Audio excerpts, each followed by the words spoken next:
ہم lesson number 11 میں سے گزر رہے ہیں جو کہ ہمارا ورکنگ ود ٹیکسٹ کا لیسن ہے، اور ابھی جو ہم نے آپشن اس کی کور کرنی ہے وہ آرٹسٹک ٹیکسٹ کا ایک ہمارے پاس افیکٹ ہے یوزنگ شیپ ٹول، بریکٹ میں لکھا ہوا ہے. کورس آؤٹ لائن آپ کے پاس سامنے ہونی چاہیے. کورل ڈرا X4 کے انٹرفیس کے اوپر میں اس وقت موجود ہوں. یہاں سے ٹیکسٹ ٹول سلیکٹ کر کے میں یہاں کچھ ٹیکسٹ ایڈ کرتا ہوں تاکہ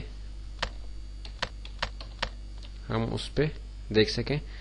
دیکھیے ٹیکسٹ میں نے ایڈ کیا، شفٹ F2 کے ذریعے سے میں ٹیکسٹ کے ساتھ زوم ان ہو گیا. ابھی دیکھیے کہ ٹیکسٹ ٹول کے ذریعے سے میں نے ٹیکسٹ ایڈ کیا ہے، اور اب ہمارا جو شیپ ٹول ہمارے پاس اویلیبل ہے اس کے ذریعے سے میں اس پہ آرٹسٹک ٹیکسٹ کا جو ایک ہمارے پاس آپشن ہے اس کو عموماً ہم ہیڈنگز کے اندر اور کچھ ہم نے نان سیریس افیکٹ دینا ہوتا ہے ٹیکسٹ کے ساتھ، وہاں یہ یوز کرتے ہیں عام طور پہ. عموماً کسی سیریس کام میں جیسے کسی نیوز پیپر میں یا کسی ایسی جگہ پہ جہاں فارمل قسم کا ٹیکسٹ ہو وہاں اس طرح کا افیکٹ یوز نہیں کرتے. آپ دیکھیں کہ شیپ ٹول سلیکٹ کرنے کے بعد میرے ہر ٹیکسٹ کے ہر لیٹر کے ساتھ ایک نوڈ اپیئر ہو گیا.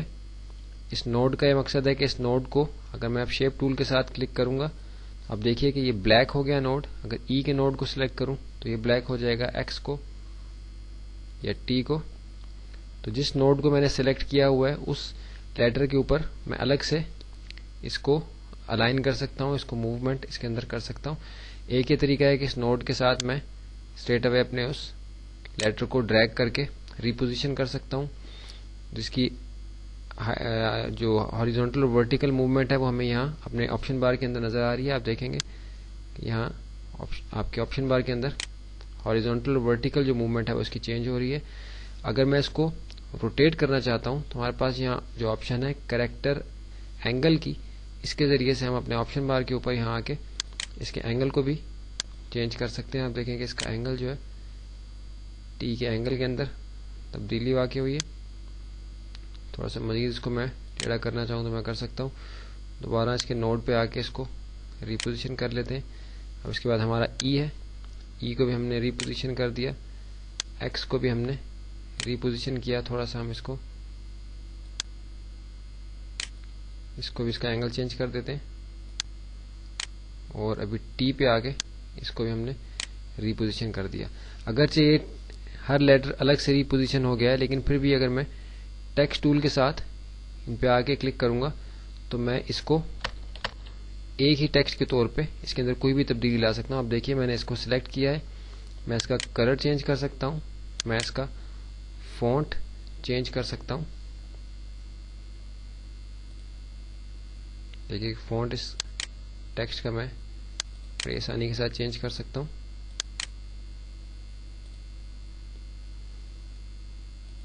اس کا کلر چینج کر سکتا ہوں. تو یہی آپشن جو ہمیں اسی طریقے سے کورل ڈرا 9 کے اندر بھی اویلیبل ہے. کورل ڈرا 9 کے اندر بھی ہم آرٹسٹک ٹیکسٹ کی جو آپشن ہے یہ اسی طریقے سے اپلائی کرتے ہیں. اس کو ہم یہاں دیکھ لیتے ہیں. شفٹ F2 کے ذریعے سے میں نے ٹیکسٹ کو زوم کیا، تھوڑا سا زوم آؤٹ. ٹیکسٹ اپلائی کرنے کے بعد شیپ ٹول سلیکٹ کیا تو ہم دیکھ رہے ہیں کہ ہمارے ٹیکسٹ کے ساتھ اسی طرح نوڈ آئے ہیں، اور ہم اسی طرح سے نوڈ کو سلیکٹ کر کے تو اپنے ٹیکسٹ کو ریپوزیشن کر سکتے ہیں یا اس کے اندر کسی بھی قسم کی تبدیلی لا سکتے ہیں.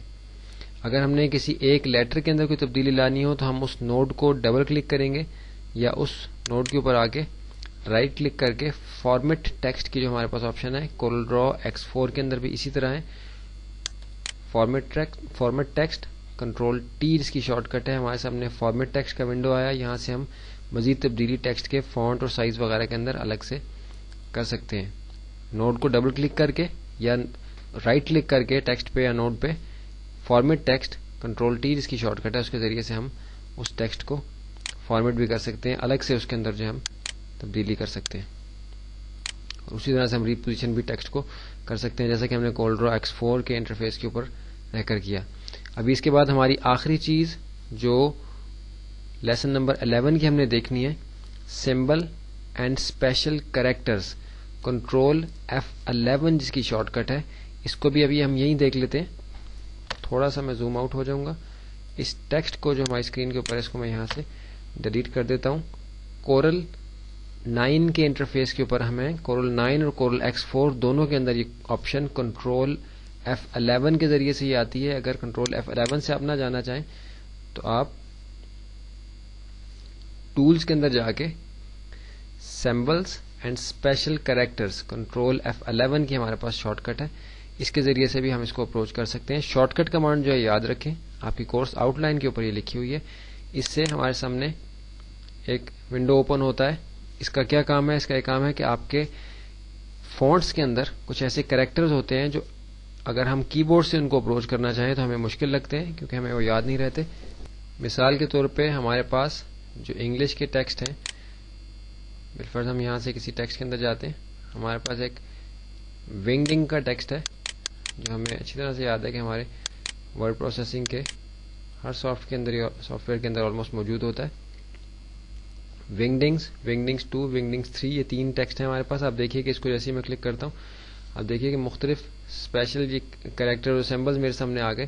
ان کو میں ڈریگ کر کے دیکھ سکتا ہوں.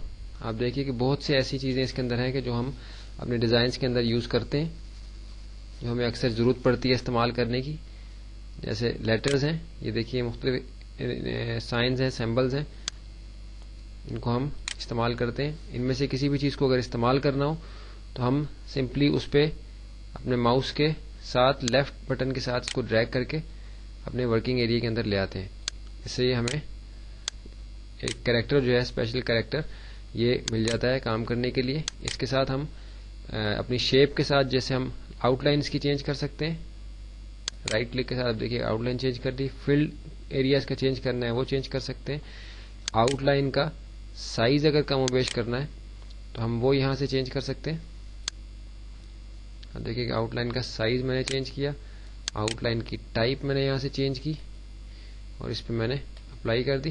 آپ دیکھیے کہ آؤٹ لائن جو میں نے اس کے اندر تبدیلی کی وہ اس ٹیلی فون کے اوپر جو ٹیلی فون کا ایک سمبل ہمارے سامنے تھا اس پہ اپلائی ہوگی, ڈیلیٹ کر دیا. اب دیکھیے کہ یہ ایک کینچی ہمارے پاس آ گئی, ڈیلیٹ کر دی.